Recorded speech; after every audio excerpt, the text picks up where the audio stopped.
What's up, everybody? This is In the Pocket, where we talk about the things and people around sports that you want to talk about. I'm Big Bob. That's Maestro. Maestro, how are you doing today?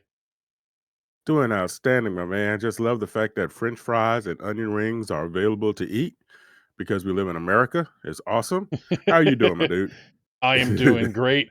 I am doing great. I always love talking to you. So this is the second best time of the week. The best time of the week being any time I spend with my wife and animals. So There you no go. There you offense, go. no offense. Not But absolutely not. As a matter of fact, I'd been offended if you said anything other than that right there, my family. but you know what? Lots of things to talk about. We got the Final Four. We got some QB kind of answers for some teams in the NFL right now. And then I know you wanted to touch a little bit on Luka, Lakers, Lakers, Lakers. So how about this? Yeah. Let's do this. Let's start with the Final Four.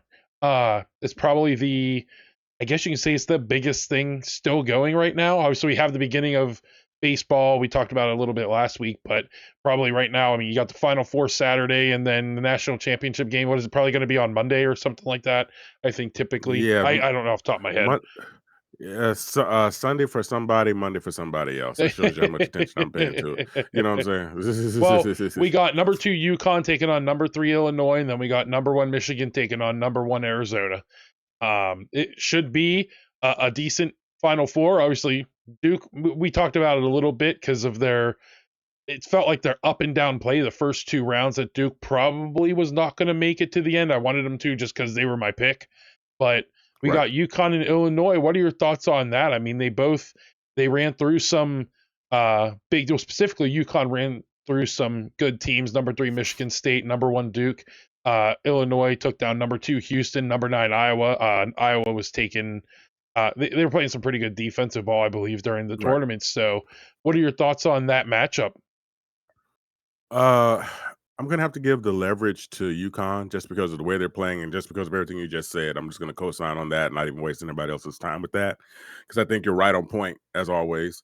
Um, Not surprised Duke lost because we talked about that of all the number one seeds, we thought that would have the biggest trouble, and kind of not surprised the way they lost. If you play with your food, eventually your food's gonna play with you, right? Yeah, I mean, And yeah, I was going to say it was surprising the way they lost, but at the same time, I mean, I don't know, it was such a bonehead play, but they're still kids. Yeah, We have to remember there's still kids yeah, out there playing.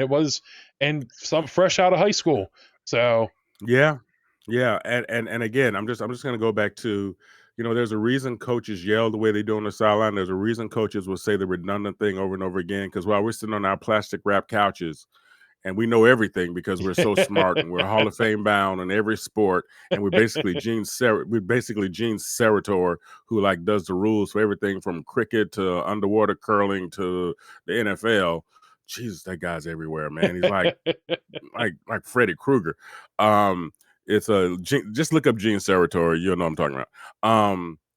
But yeah, it's just in those moments of high energy and high panic. Panic is for the unprepared. And though you might have prepared for it physically with plays and stuff like that, you have to prepare for that moment mentally. And nothing gets bigger than when that clock starts ticking. Is amazing how so many cats' heart rate go up, and all of a sudden they start seeing stuff differently. yeah. And that's kind of what happened there. And ironically, it's funny because I'm like you, I'm torn. They're kids, yes, but they're kids making some of these kids are making millions of dollars a year to play college ball. So Yeah. it's kind Yeah. of hard to you know, kind of hard not to be critical sometimes. I'm just gonna say it that way. Yeah, I mean, this is going to be potentially um Hurley's. Well, first, let me go. Sorry, before I jump into all that, I wanted to touch base on how you talked about the unprepared versus prepared. Uh, UConn has shown for the last, I don't know how many years, that they are going to be prepared. So Yes. they won back to back just a couple of seasons ago. Hurley's looking for his third in. Would this be 4 years? Mhm. Um, Yep. I think I'm always terrible with the when we do dates for sports and stuff. It's like, oh, it's the 2026 NFL Super Bowl. Yeah, but it was for the technically the 25 2025 season. season, but I always Exactly. meant, so I think this would be his 3rd and 4. Honestly, at this point, Yeah. I think I have to say UConn's the favorite to win out. Um, Yeah. that's just because of his ability to prepare these teams. I think that he's definitely. I think UConn is the the team that is the safest bet to win out. Now Illinois can come in again. I mean, technically, really, UConn should not be here. We should be talking about Duke versus Illinois. But again, that Hmm. one bonehead play just Yeah. completely sunk Duke, and it's crazy because that was a game where you should have been able to say this is over. There's nothing that UConn can do to win, Yeah. and it happened. But yeah, we'll take a look at the other one we got. Oh, go ahead. It happens. Yeah. And No, it oh, really no, no. I was gonna say, happens. yeah, you've been a part of these games. I've been a part of these games where you win or lose in the last second, and one thing might have made the difference. It's what it is. It's just what it is, and on from it. I did a Maestro minute on UConn and Duke actually. That I kind of talked about that a little bit, as well as something else that might surprise some of our listeners. So keep your eyes open for that. Yeah, I mean, heck, I was a part of a football game in high school. I think we were up 3 touchdowns at halftime, and we lost. It was a team that we shouldn't have Mm, lost to. They weren't. They were never considered. They were one of those schools that you expected to walk into and always win. But we were also, up until my senior year, we were right. also that same school. But yeah, so moving on next, we got that Arizona, Michigan, both number 1 teams. Arizona taking down Purdue and Arkansas. I was really rooting for Arkansas. I like me some DJ Wagner.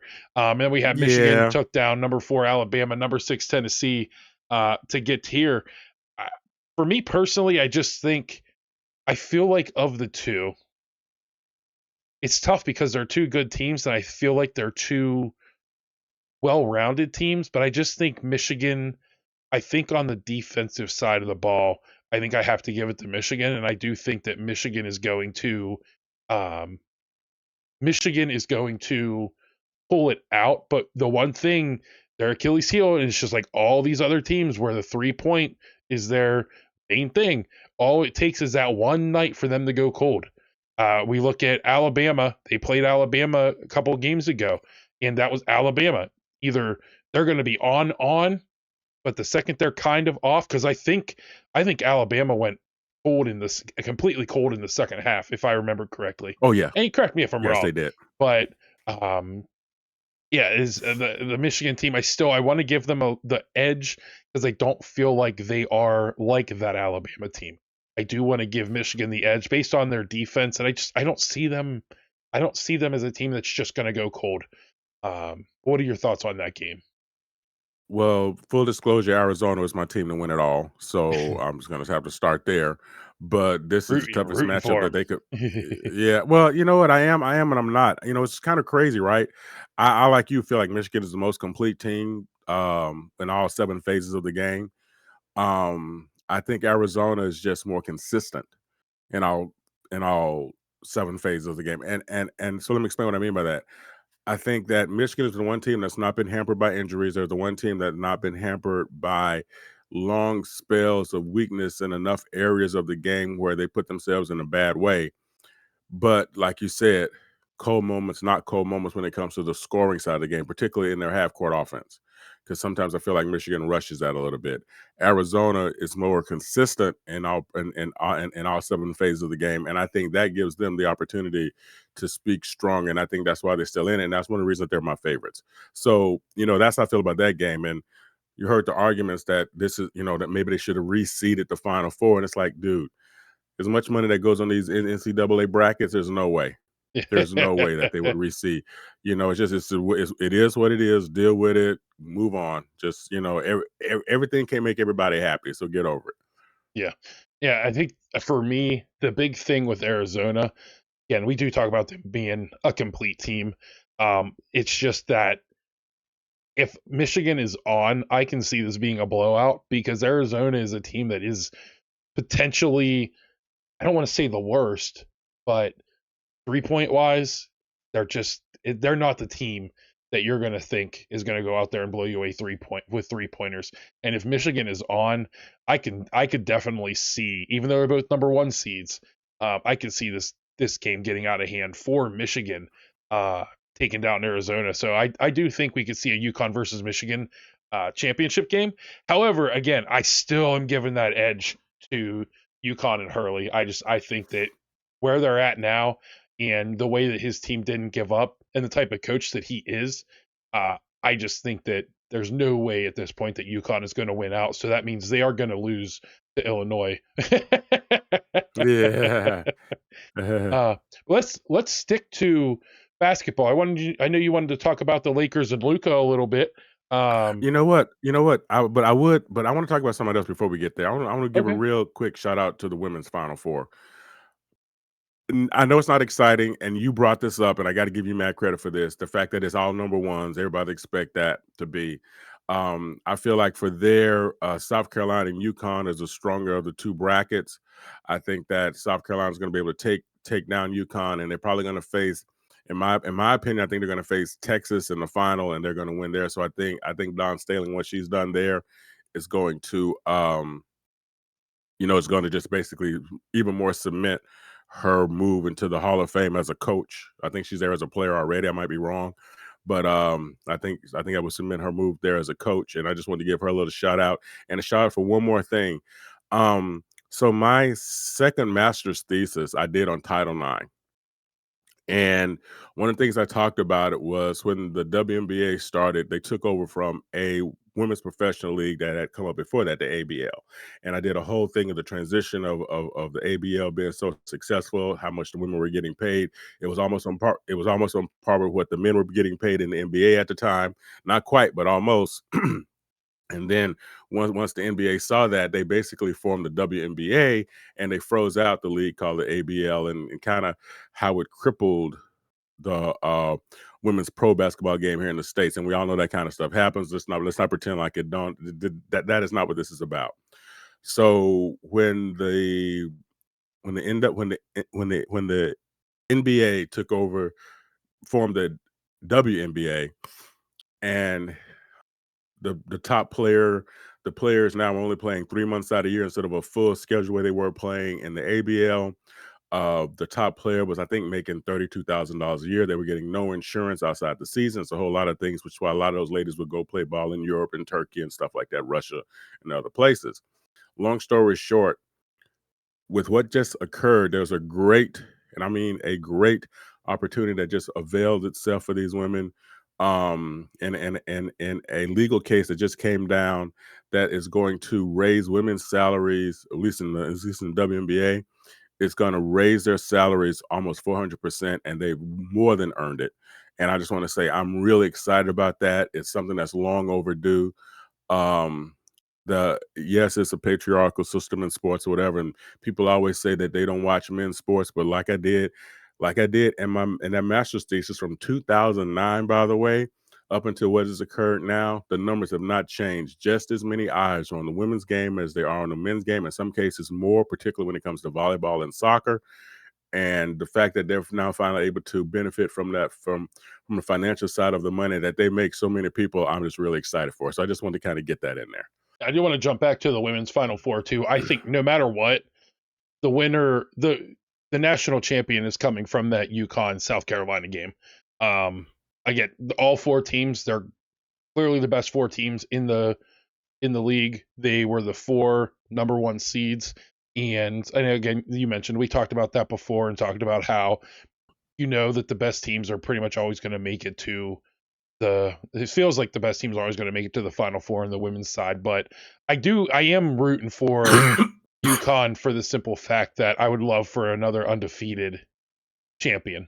So that's the only. I like that. But yeah, it's going to be a good. I think the South Carolina UConn game is going to be a good game. And again, whoever wins that one is definitely winning the championship.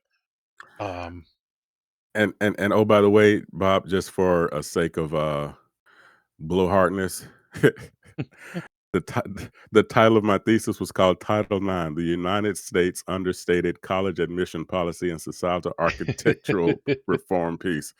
How how that sound like I actually knew what I was talking about, man.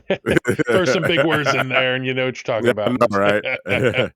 I know. Well, And oh, by the way, one day I'll do a real boring Maestro's Minute on why I even decide to write it on that. But anyway, that's another well, thing. switching to that pro game, like Luka, the Lakers. You want to talk to them a little bit, so wanted to Yeah. give you your floor. You can talk. I'm just glad it's not LeBron and the Lakers, but that is what it Yeah, is.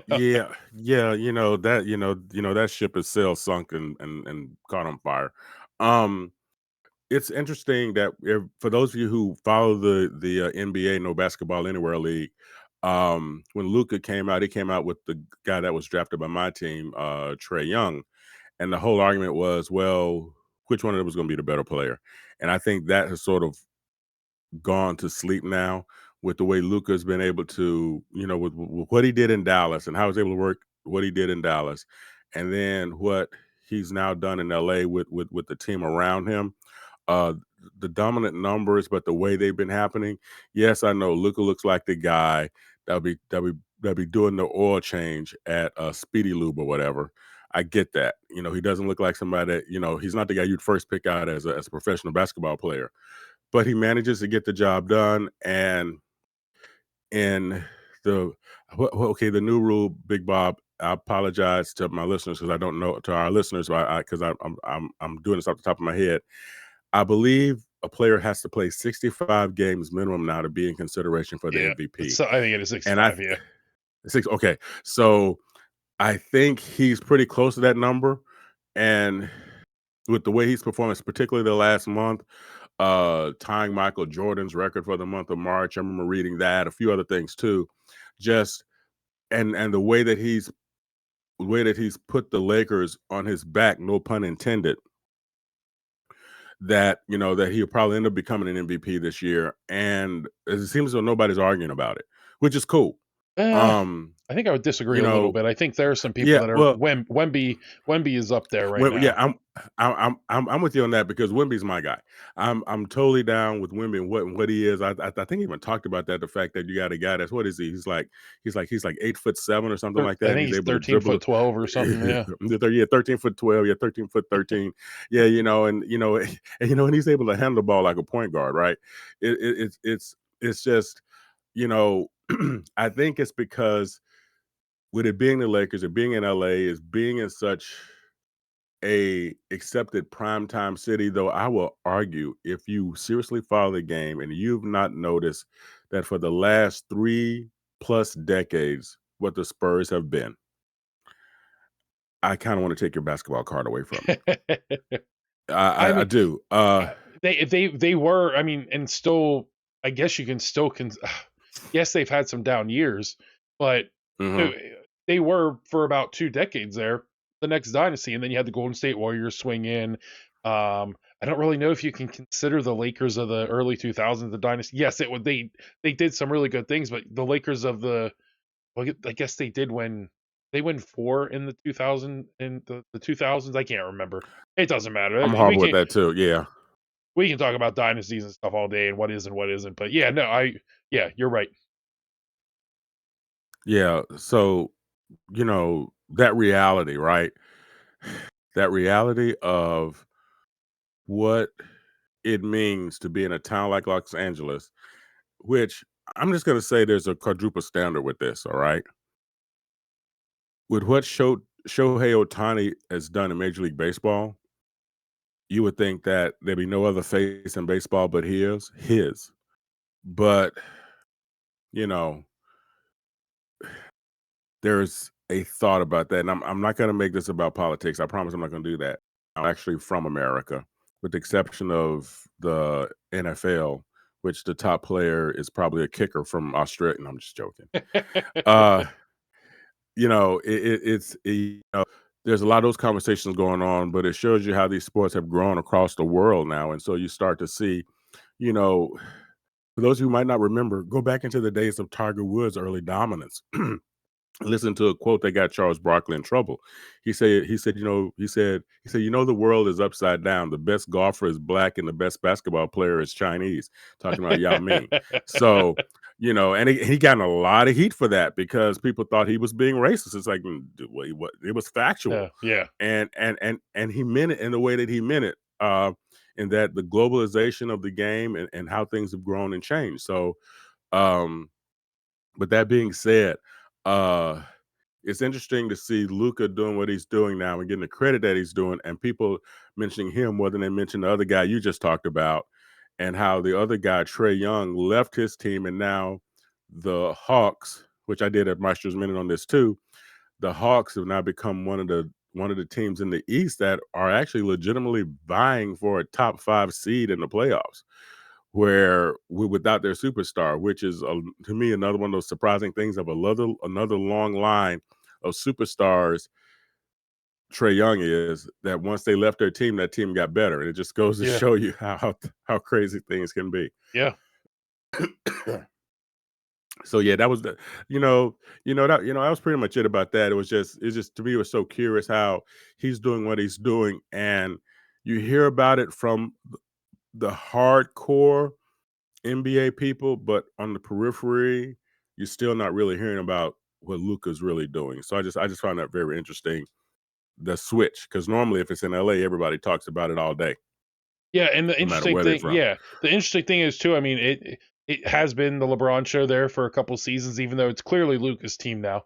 It Mhm. is interesting because when you look at what Luka brings to that team, if it wasn't for him, then there's a good chance that they're nowhere near the No, playoffs they're no, barely without Luka, they're barely above 500. They're 7-6. With exactly, them, they're 43 exactly. and 20.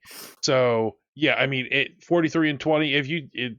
Let's say Luka's off of that team, just based off the way they play without him, I mean, they have 20 something wins, or I'm not great with math, 20 something wins, high 20s maybe. But it just, you look at it and it's like he really brings so much to that team. The Mavericks continue to look like idiots for getting rid of him. Could you imagine I, if they I had can't wait for Luka? us to find out what really. I can't Yeah, I really wait to know. find out what really happened with that. I'm sorry, I didn't mean to cut you off. I No, you're just good. And Mark Cuban just came out and said he doesn't regret selling the team still, or selling his part of the team, but he said he does regret selling it to who he sold it to.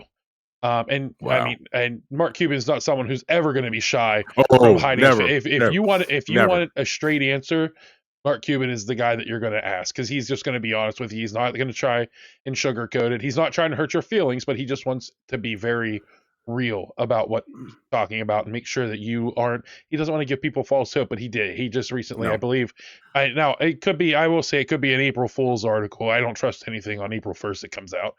But it's so sounds like him, and I don't Yeah. want to I don't want you to lose your train of thought. But please put a pin in the Mark Cuban comment for me because I got something to tell you about him. That's amazing. Yeah, well, you go ahead. I'm done with my little spiel. But yeah, I mean, Yeah, I do think it's funny how you don't hear about Luca as much as you normally would for a right, superstar in LA. right, right, right. So here we go, real quick and dirty. Working as a professor, I was teaching like these business classes for a while, business of show business, business of this, business of that, and I kind of filling the gaps for the school. And I read somewhere and talking about entrepreneurs and stuff like that that were super successful, that Mark Cuban was the kind of person that answered his own emails and stuff like that. So just out of the Still blue, I said, does. yeah, still, and exactly you know exactly what I'm getting at. So I actually wrote him, said, listen, I'm a professor of these classes, da da whatever. I'm talking about entrepreneurship and sports, this, that, whatever. Any advice that I would like to get any words from you that I might share with the class. And I figured it's going to go into the ether, never hear from it again. It was less than 3 days later, I get an email back, "Oh, well, you should do this, you should do that, you should do this, you should do that, you should do that, whatever, whatever. Thanks for writing me, man. I really appreciate you seeking my opinion." I'm like, "What?" Yeah. Okay, I feel like I'm getting pranked, right? So, I presented to the class, whatever. And then I wrote him again about something else. It's like a few months later. He wrote me back, "Oh, yeah, I remember your email from before. How'd it go with the class? I meant to ask you, blah, blah, blah, whatever." I'm like, "Well, okay, whoa. Okay." So this is getting, and so we actually started having an exchange, and then I got hired as a consultant for a team that was trying to find a home for a WNBA franchise. I wrote him about that, and he gave me some great advice in terms of how to pitch certain things, how to present certain things to potential potential sponsors for the team, of financial sponsors for the team, investors and stuff like that. Um, I got offered a GM job. I'm doing sarcastic quotes for those of you who might be listening.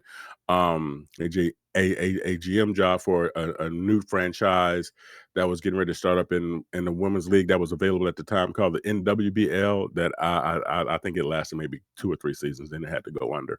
But I wrote him about that. And so anyway, I'm saying all that to say, for a guy who my first impression of him was somebody that I thought might have been, and it's my prejudice kicking in, somebody who might have been aloof, made a lot of money early, blah, blah, blah, whatever, and he would be paying very little attention to stuff. That moment and those exchanges and talking with other people who also had exchange with him, and him connecting me with certain people during different times when I was looking for investors and looking for whatever for the teams, and even offered up a informally offered up a said, listen, if you want me to check out your presentation, I'll do it. I'm like, man, you don't have time for this. The fact that he would even say that, I can't imagine how many thousands of emails he was getting a day. Yeah. Yeah, and You know, I actually just saw this yesterday. I jump on LinkedIn every now and again to post. I post our podcast on LinkedIn, and I saw a thing that popped up because I do follow Mark Cuban on there, but it was somebody had tagged him in a post, and it was just the mhm. fact that people appreciate. He responds to all his. I'm not going to say every single email, but everybody talked about, and in those comments talked about, even if he didn't want to do something, he still made it a point to message those people and just tell them, "Yeah, I'm good. So It's not what I want that's to do. so It's cool. not." But it's like That's so cool. he I'm tries to sorry. make That's so sure that cool. maybe we need to reach out to him and see if we can get him There to you we can go. start wearing a shirt within the pocket on it. There you go. No, There but you yeah, go. he is a guy. He just seems like he really wants to. I mean, you could tell with just the way he was the the Mavericks, and people hated it because they're like, "That's not how an owner should act." And it's like, he was the Get over people's it. owner. He was the players owner. I mean, he was How exactly is how he you different? probably. Who would you? Let How is me he ask different? you. Hold on, let me ask you this, Maestro. Who would you rather have as an owner? Would you rather have Mark Cuban or the I can't think of the name, but the dude on the Bills who's going to talk trash Oh, about you, please. or was Oh, it the Bill? please. Hold on, Come not the on. Bills, not the Bills. Who? I can't remember Yeah, who I'm yeah, it trying. was the Bill. It Was was it? the Bills. Yeah, it was the Oh yeah, he yeah. talked about W- Sean. Oh no, and the Ravens talking Yeah. bad about their Yeah. coach after they leave. Yeah. Like what are we doing? Yeah. Like who would you rather No, have look, as like the guy that's so disconnected from everything, or the guy that's literally in it with you?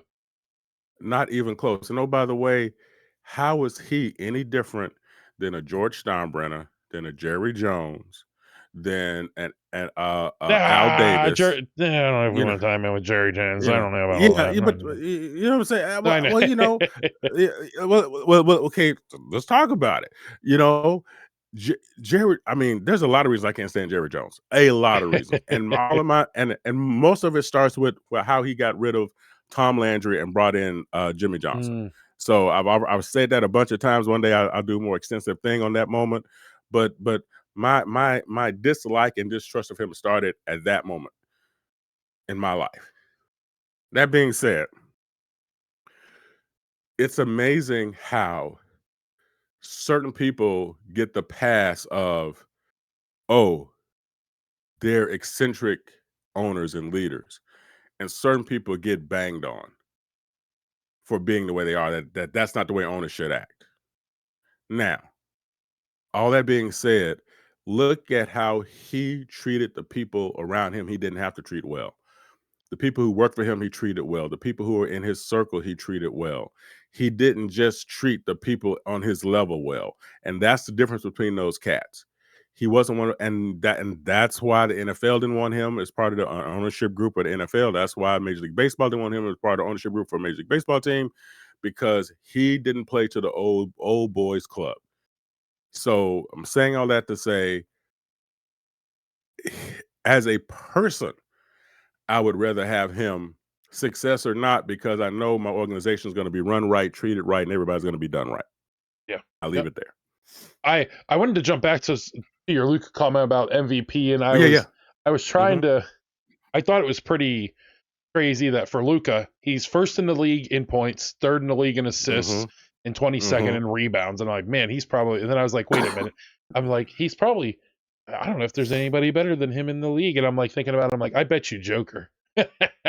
So Yeah, I yeah. think honestly, I mean, Joker should be working on his fifth MVP right now. I mean, he's eighth in points, Agreed, first in rebounds, first to assist. It's just crazy. agreed. The it's just crazy. One, that arguably the best player in basketball, Joker, um, doesn't give doesn't care about. I almost said some naughty words. Literally, the best player in basketball doesn't care about basketball. That's Yeah, hey, yeah, I mean that's a joke. He obviously cares about basketball enough to play and do enough to be arguably the best player in the league. But just the things that he does, it's just it's amazing. Outstanding. well, But and okay, so let's take that to another place. Isn't it amazing the guys' feelings are not about their craft, excel at it because they push to be the best they can be all the time? And then you have guys who are showing up for the check, and how you can totally tell the difference in the performance. yeah. Yep. Talking about the kids thing from earlier, right? If you play like it's game 7 with 2 minutes left and you're down by 7 all the time, when it's 2 minutes left and you're down by 7 and it's in game 7, you don't have to change anything that you do. Yeah. Yep.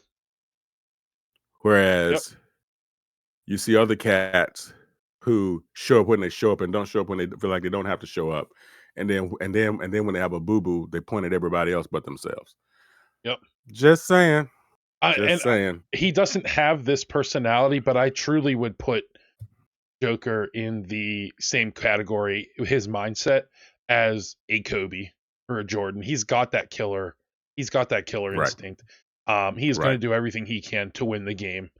He's not going to point the fingers. Now, I'm not saying that the others or that he's never pointed a finger or that Jordan or Kobe never pointed fingers, but most of the time they're going to say the right things in front of the media, and it's Yeah. just it's crazy to me just what he's been able to do and just how I bringing this up and then um mentioning Kobe reminds me. I keep seeing this. It's because of what you said. I keep seeing this one video pop up on social media everywhere, and it's like it's always says when you realize Kobe was the only one that didn't think the game was over, and they were down. I think like 20. I think they were down 28 points going into the fourth quarter, and they end up. It was against the Mavericks. It's always funny because the the start of the highlight is always the Mavericks score a point and then or score some points, and you got Mark Cuban going, "Hey, he's up celebrating and all happy and stuff." And then Right, the yes. end of the video is just his face just dropped, and he looks around like, "Are you like? Did that really just happen?" Like Kobe brought him back from 28 down. Um, it's amazing what those kinds of players can do, Yes. especially Yes, absolutely. when all you care about is winning and winning, no matter no matter how you're gonna get there, you're gonna win. Um, but yeah, so talk more. 100%. Come on, people, talk more about Luca. Give Luca a little bit more credit Yeah. out there in Please, LA. please, please, please, please, please, please, please, please, please, But please, please, let's please. but yeah, let's shift sports a little bit. Wrap up this episode here. Just sports to the NFL. We've gotten a couple dominoes that have fallen in the NFL, and we have Kirk Cousins, Kirko Chains, signing a deal Kirko with the Chains. signing a deal with the Raiders, presumably to mentor Fernando Mendoza, They're dead. potentially to spend the first season as their starter, for him to sit back and learn. Honestly, I mean, I feel like there is a lot of comparisons in their game, and if you want to learn from anybody, just again with the way that his game and the way he's built, I think Kirk Cousins is a pretty good person to learn from. And people can bag on him all he wants, but when Cousins is healthy, he is one of the top. He is a top 10 quarterback in the league. They can again bag on him Agree. all you want. I don't think he was ready to return when he returned for the Falcons. Um, and yeah, but you got him. He's signing with the Raiders. What are the Cardinals going to do? That's the big thing is what are the Cardinals going to do?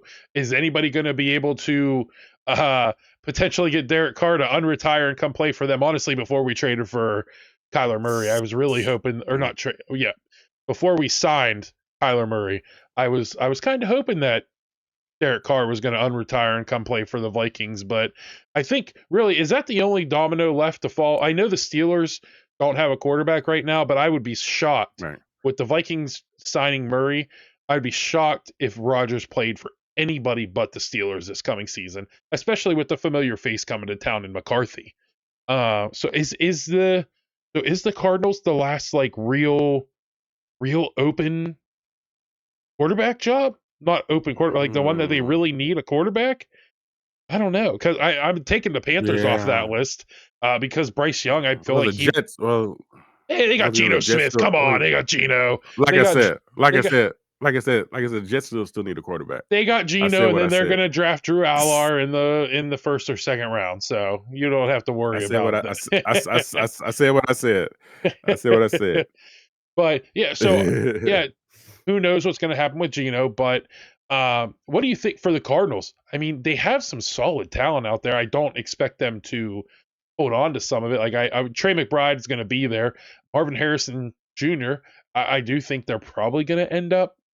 Rumors are that they're going to trade him, and I feel like he's not happy there. Right. So I don't know. What are your thoughts on what are your thoughts on some of the signings and the openings that we still have?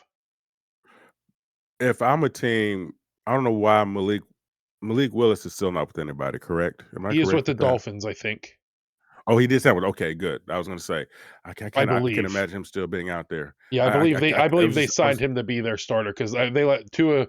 uh Yeah, went two is to with the Atlanta. Falcons. The Yeah. Falcons. Yeah. So, okay, I'm just going to say this. I worry about the Vikings unless Kirk Cousins has changed his modus operandi and is really going to be a mentor the way he can be. The Vikings. You don't worry about my Who- Vikings. Well, You worry about the I Raiders. do. I Yeah. Why are you tying my yeah. Vikings into it? And we're talking about Kirk Cousins and the Raiders. Okay. I thought I said Raiders in my head. I probably said Vikings with my mouth. I, my You're trying to bad. take shots. Yeah, no, my bad. I had a flashback of the the Netflix QB thing, I think. But in my head, I said in I my head, I said Raiders. I know. I gotta be So honest. I need to go watch that. I've seen some highlights just because Kirk Cousins was on it, so I've seen some of his highlights. yeah, I do want to. I heard it was good. I it want to go really check it is. out. It really is. I rarely co-sign on something that I would recommend, especially sports related. Season one for sure. Season two, not so much, but season one for sure. So hopefully Kirk Cousins changed the way he handles his business now as a pro being where he is, and hopefully does become a mentor. I think he'd be a great mentor. I know he's proven that he cannot be, and unfortunately, he's done some things, and the way he's handles a couple of his business things, he's one of those cats that I don't trust. I'm sorry, I don't trust, and he could care less. I get that. Um, he's not who I thought he was with the way he handles certain things. I don't know the whole story, so I'm going to leave it there. But just the way certain things went down, the way he dealt with certain things, from this side of the view, I didn't think were cool. Hopefully he will go out there. Hopefully will be a mentor. Hopefully will do what he can do. I liked him. I really liked him as a quarterback. I really did. All the other stuff aside, I really liked him as a quarterback. When he's right, to me, there's nobody smarter and there's nobody better except for maybe a few cats. And I definitely top tier. That being said, good luck with him. There are, and I know I said this a few episodes ago. It's so few free agent quarterbacks that are left that I just really trust, dude. Yeah. Um, You got I don't tr Rodgers, I you got Russ. never will trust Rodgers. He could cure monkey knife fights in a phone booth, and I still won't trust him. I just won't. And he could care less. I know. And oh, by the way, do I like his ability as a quarterback? Yes, I do. Do I trust his ability as a quarterback? Yes, I do. It's the other stuff you get with him that I don't like. So that being said, I'm gonna leave that there. Kenny Pickett, a guy that I don't think ever got a real shot anywhere. I think he's looking for a home. But he's never had real coaching. I don't care what anybody says. Say what you want to say. I'll meet you in the parking lot. We can throw hands there. I've never seen him with real coaching once he got to the NFL. Um, I You don't like the way Zach, Mike Tomlin develops quarterbacks? oh, please. I'm sorry. I love me some Mike Tomlin. Good, but no. Think about the quarterbacks he had that were successful, particularly Ben Roethlisberger was already pretty much a finished project. It's sort of like Ben Roethlisberger was a much slower and much creepier uh Josh Allen. Sorry. Too soon. Too soon. If you know, you know. Um, I'm really surprised Zach Wilson hasn't found a home yet, He but I think that's just the case he of he just did.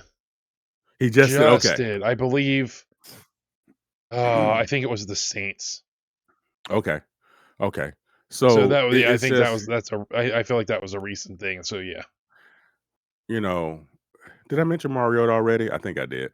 Yeah, I I know forgot. you It I know doesn't you matter. mentioned before not liking him. Yeah, yeah, yeah. Not. I wouldn't try. I I mean, wouldn't really, trust him to cut my. I wouldn't really, trust him to cut my grass. yeah. I mean, really, the only real quarterbacks out there with any kind of significant playing time, and I could miss some. You got Rodgers, you got Wilson. Have the Jets? They haven't re-signed Tyrod Taylor, have they?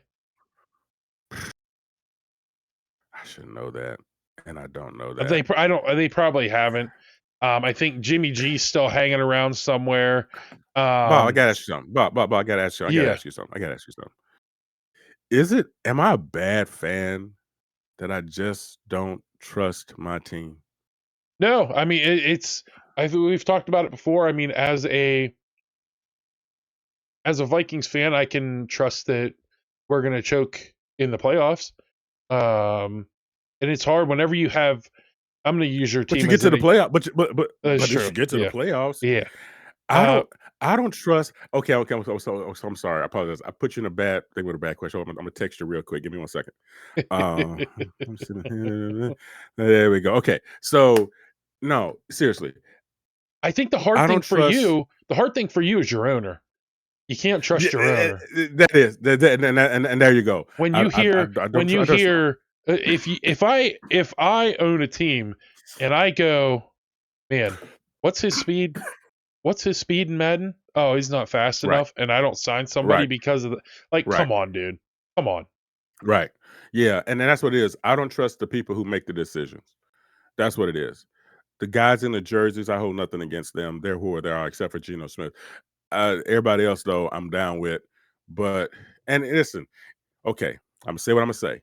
If Geno Smith leads us to a Super Bowl, I'm gonna raise the bar for Mark Sanchez. If he leads us to a Super Bowl, win or lose, I will wear a Geno Smith jersey the entire next season. But he has to win or lose. So he doesn't have to win the Super Bowl, but if he gets us there, I will put on a Geno Smith jersey and I will write him a long letter of apology that I celebrate the fact that he got his jaw broke by a teammate for being a douchebag. But other than that, no, thank you. And again, it's yes, I know I sound judgmental. I'm not making so many people angry right now, and I apologize. I know I sound so judgmental and petty, but it's just I love what the Jets mean, not just to myself as a huge fan, but what they mean to the Jets are one of the reasons we have an NFL, a modern NFL. If you don't know, please go back and look up what the leagues were like with the AFL and NFL and what Super Bowl III meant with how it reshaped the league.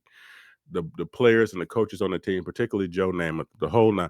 Just look up the fact that the modern NFL might have happened at some point, but it wouldn't happen that soon. So, I mean, historically, the Jets mean a lot too, and to see them being run like this just makes me bananas. I'm sorry, I know that was way too long to talk about that. Um, but yeah, no, I don't trust the cats in the penthouse. I don't trust the cats, in the high offices. The team, except for Geno Smith, I support those guys 100%. Is that fair? Tell us how you really feel, Maestro. Please Yeah, I tell us know, how you right? I really know, feel. right? I know. I was. Uh, Well, Maestro, as always, I appreciate talking to you. I love talking to Same you. here, brother.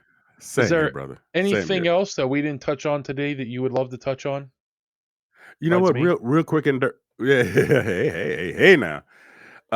Real quick and dirty. Jose Ramirez, the player for the Cleveland Guardians, is coming up on some more historical numbers. And again, I love baseball. I just want to give a shout out to a guy who's been with one team, been a great player in one team that's been not a good team for a while. And he now has, I think he has or about to join two guys on this team that played 100 years before he even showed up. He's about to be the third player in the team to have 400 doubles.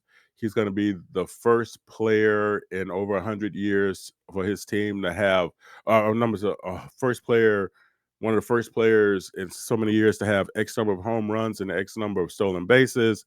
It's just you see a guy like that who, if he was anywhere else, we'd be talking about him like Derek Jeter. Yeah. But because he's in Cleveland and he just shows up every day and he just does what he does. So I just want to give him a real shout out, that let them know that we see you, Mr. Ramirez, and we appreciate you with what you do and how you represent the game. As far as I know, nothing off field that's untoward or whatever. And one last quick shout out to the stuff that never makes the news thing. Um, Ronald Acuna Jr. for the Braves is beloved by so many players across the league. It's crazy. And there was a player, and I can't remember what team, but he actually wrote a really good op-ed piece or interview piece or whatever, where he talked about how he was having a really bad moment. Now he's playing in opposition to Ronald, to the Braves. And Ronald, as he's going out to his position, sees him kind of in an sees this guy in an introspective moment, goes over, gives him a hug, says some really kind words like, "Man, I don't know what you're going through, but just know that you're not alone," or something like that, or whatever. And he said that picked him up more than any of his own teammates picked him up.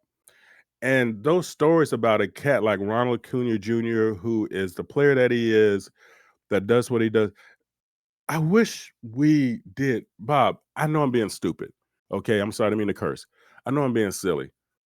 I just wish we did more stories like that across the legacy media about how good some of these guys are. I know it's cool to talk about the guy who was DUI. I know it's cool to talk about the guy who put hands on somebody. I know that stuff in their mind sells stories and they think people want to hear that.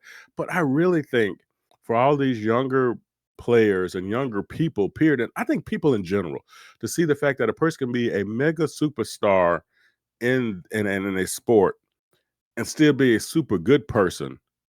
I think that's cool too. And I know I'm being silly with that, but it's just I think of Ramirez, I think of Acuna Jr., and I think of guys who are top tier talent. And if people aren't talking about their game, they really don't talk about them. And I really think that they just offer a lot more. So that's it. I'm off the soapbox. I just sometimes it's what it is. sometimes I wonder if we're just afraid that we're gonna talk so much about the good stuff that something's just gonna burst that bubble. Like you talk so well and talk so nicely about somebody, and you find out something they did that makes them such a terrible That's person. But no, okay. Listen, but no, man, that's okay. We deal with the information we have at the time.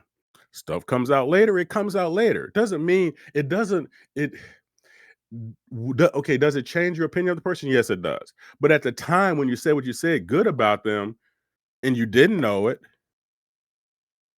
you know, because of something they might have done, being to me that's unfair too.